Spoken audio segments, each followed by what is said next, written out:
उत्तर प्रदेश के जिला इटावा में शादी समारोह के दौरान गोली लगने से कपड़ा व्यापारी की मौत हो गई। घटना 30 नवंबर की रात की है। शादी समारोह में एक विवाद में फायरिंग के दौरान कपड़ा व्यापारी गोली लगने से घायल हो गया था। बीती रात इलाज के दौरान उसकी मौत हो गई। डॉक्टरों का कहना है कि कपड़ा व्यापारी की रीढ़ की हड्डी में गोली फंसी रह गई थी, जिससे संक्रमण फैल गया और जान नहीं बच सकी। दरअसल थाना उसरहार के नगरिया खानाबाद के रहने वाले सूर्यकांत गुप्ता उर्फ पुष्कर 30 नवंबर की रात अपने दोस्त सुमित कश्यप की शादी में शामिल होने दर्शन वाटिका मैरिज होम गया था। शादी समारोह के बाहर रात के समय डांस के दौरान विवाद हो गया। इसी दौरान बीएसएफ जवान शेष कुमार यादव ने अपनी लाइसेंसी पिस्टल से फायरिंग कर दी। परिजनों का आरोप है कि आरोपी जवान शराब के नशे में था और विवाद के बाद उसने कई राउंड फायर किए। जब लोगों ने उसे रोकने की कोशिश की तो उसने सूर्यकांत को गोली मार दी। गोली लगने के बाद मौके पर अफरा तफरी का माहौल हो गया।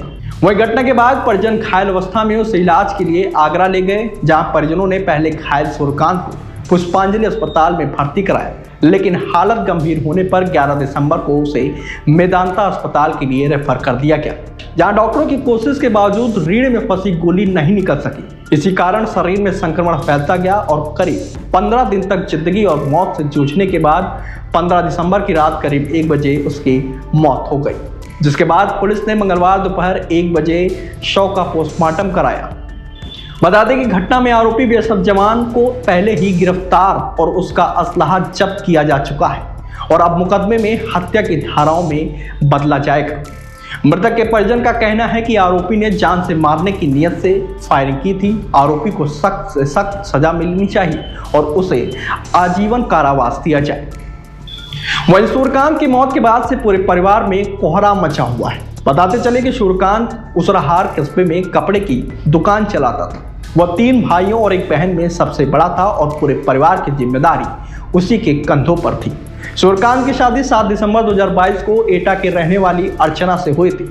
उसके 2 छोटे बच्चे हैं, एक 2 साल की बेटी और एक बेटा, जिसका जन्म गोली लगने से करीब 21 दिन पहले यानी 9 नवंबर को हुआ था। बेटे का अभी तक नामकरण नहीं हो सका था। परिवार का कहना है कि अगर सूर्यकांत आज जिंदा होता तो बेटे का नामकरण धूमधाम से किया जाता, लेकिन उसकी मौत से परिवार आर्थिक और मानसिक रूप से टूट गया है।